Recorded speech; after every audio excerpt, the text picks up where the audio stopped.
The Chicago Bears just took the one ending that always belonged to Green Bay and ripped it away in front of a frozen crowd. At halftime, the board read 21-3, the kind of gap that usually turns into a long walk home for Chicago fans. Then it flipped so hard it felt fake, and it finished 31-27. Caleb Williams did not just survive a playoff night, he grabbed it, and the league had to watch DJ Moore run free with the game on the line while Soldier Field turned into a storm. This was not a clean win, it was a pressure test, and that is why it matters. The Bears were down big late, still stuck, still searching, and then one stretch changed the whole mood of the rivalry.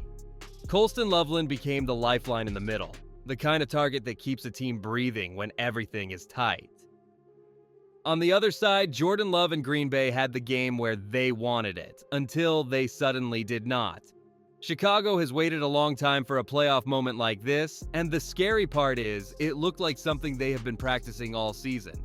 But here's the twist. This was not only about one comeback, it was about how fast the Bears have learned to change a game while it is still burning. That does not happen by accident. It comes from a team that has a plan, trusts it, and stays calm when the first plan fails. Ben Johnson has pushed this group into a new mindset, and Dennis Allen has built a defense that can respond when the heat rises, with Montez Sweat leading the punch. Now the real story starts, because once you see how Chicago got built for moments like this, the league-wide fear makes a lot more sense. But before we jump into that, hit that like and subscribe button for more Bears and all the NFL content.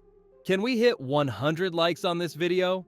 The Chicago Bears did not just change plays, they changed the way they act when the game gets loud. What nobody talks about is how a team looks before the snap when pressure hits. Some teams rush, point fingers, waste time, and you can feel the doubt spreading. Chicago started looking like a group that already knows the answer. Calm faces, fast choices, no fear of the moment. That is how a rebuild stops being a rebuild. It starts feeling like a real threat. The shocking part is how simple the shift looks from the outside, but how heavy it feels on the field. The staff stopped letting the team live on random sparks and forced everything into clear rules. Who gets the first look, where the safety valve lives, when the check down is the right play, and when the smart play is to live for the next drive. On defense, it became the same idea. Do not sit there and hope, show a look, change it, make the quarterback hold the ball one extra beat, then attack. It is not about being cute. It is about making the other team feel like the ground is moving under them. Now here is what makes the next part dangerous. This mindset only works if the roster matches it. You can call clean football all you want, but if the line cannot hold up, nothing matters. If the targets do not win their space, nothing opens. Chicago did not just ask their quarterback to be a hero, they started building the kind of support that turns tight games into late strikes.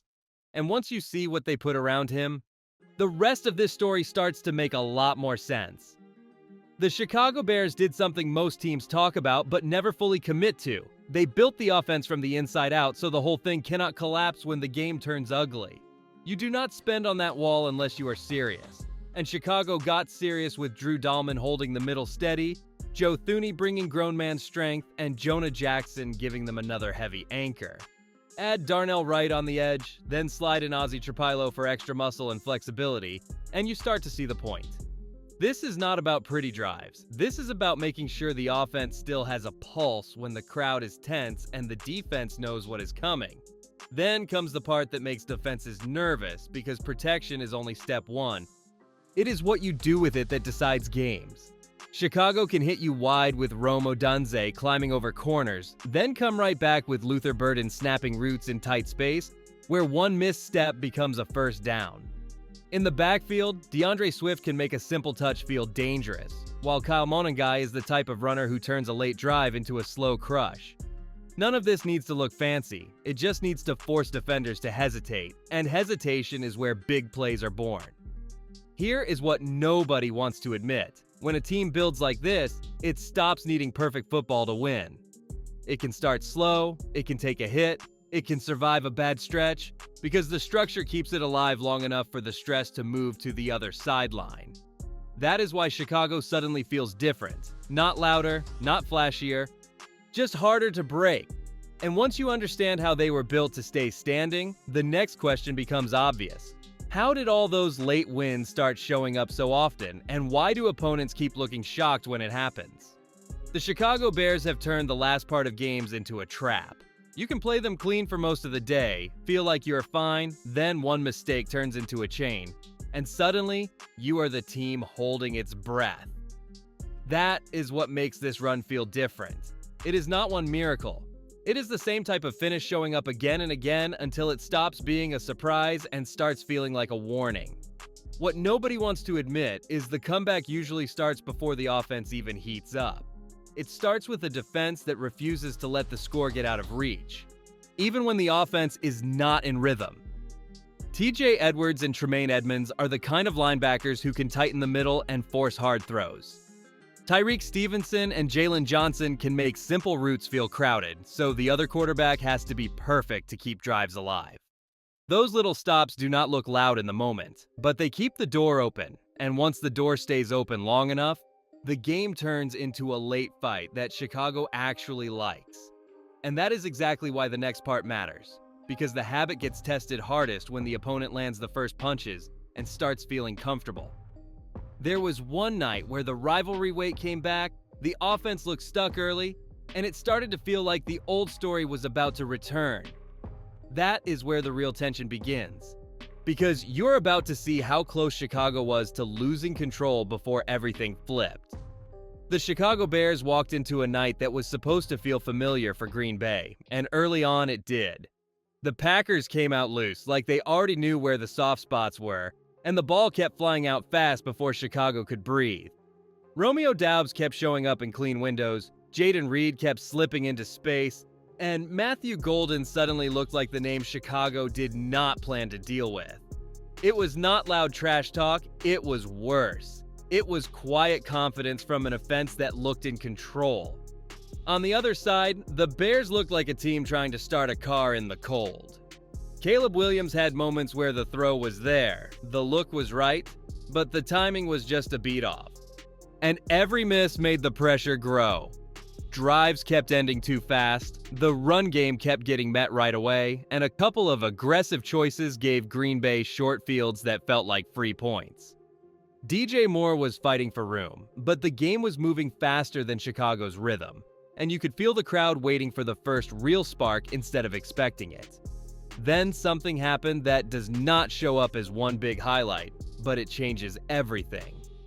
Chicago stopped acting like they needed a miracle right now and started acting like they had time, even when the score said they did not.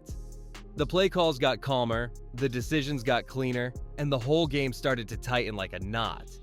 And once you see what the Bears did to flip that switch, you will understand why Green Bay went from cruising to hanging on. The Chicago Bears did not flip this game with one magic throw, they flipped it with a decision. Stop chasing the loud play. Start taking the clean win right in front of you over and over until the other team feels the walls closing.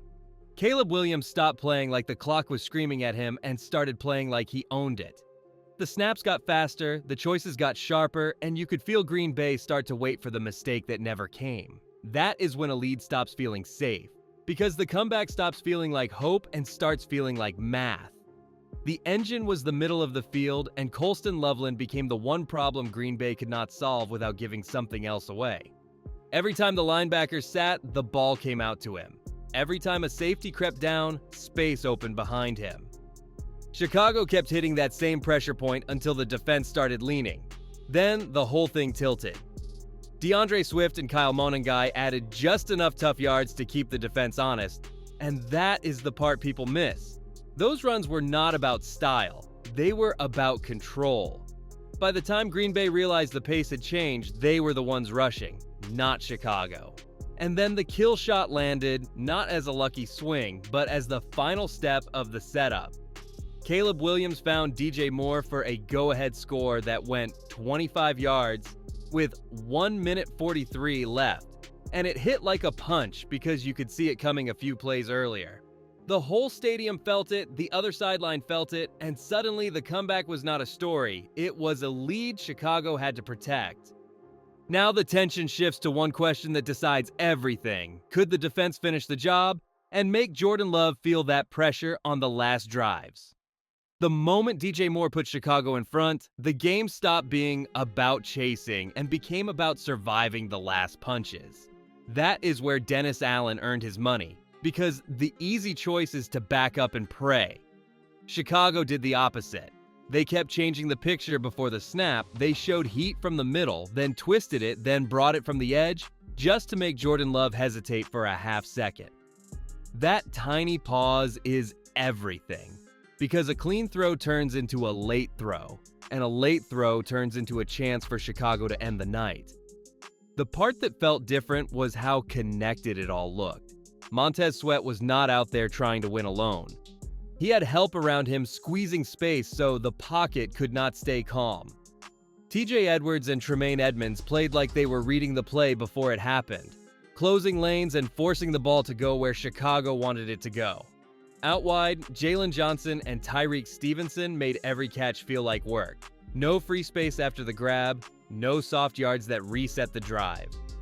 Green Bay still had talent on the field, but the game started feeling tight, like every yard had a price. And then it came down to the kind of finish that tells you what a team really is. Green Bay got one last push, the crowd could feel the danger, and Chicago had to be perfect for a few snaps. No panic, no cheap mistake, just discipline, contact, and one final ball that never found its target. When a team can close like that after being buried early, it changes how the whole league looks at them. Now, the only question left is bigger than one game. What does this win do to the NFC? And why are contenders quietly hoping they do not see Chicago next? The Chicago Bears are not walking into the next week with that underdog feeling anymore. That is gone. Now they are the team everyone has to plan around because they are hosting again, and the whole league just watched them win a playoff game in a way that messes with your head. The pressure flips fast when you go from hoping to win to being expected to win. And the scary part is, Chicago is built for that kind of weight, because they are not living on one star. They are living on a full setup that keeps them dangerous even when the first drive goes wrong. What nobody wants to admit is that teams will copy the plan that almost buried Chicago early, and they will bring it back even harder. They will try to force quick mistakes. They will try to steal the middle. They will try to make the game speed up on Caleb Williams before he can settle. And this is where the real growth shows, because he cannot keep gifting the other side extra chances. He threw 2 interceptions and still finished with 361 passing yards, which tells you the talent is real, but it also tells you the margin can get tight fast against a cleaner opponent. Chicago can win with fire, but the next step is winning with control from the opening snap, especially if TJ Edwards and Ozzie Trapilo are not 100%. Now the road gets sharper, because the next matchup is either the Rams or the Eagles, and both paths come with a different kind of stress. One will try to turn every snap into a fast math problem. The other will try to turn it into a long fight where every yard costs something. Chicago has to prove they can win without needing the game to break open first, because in the divisional round, the window is smaller and the punches land faster. And once you see which opponent shows up, you are going to understand why this next week might be the real moment the Bears show what they truly are.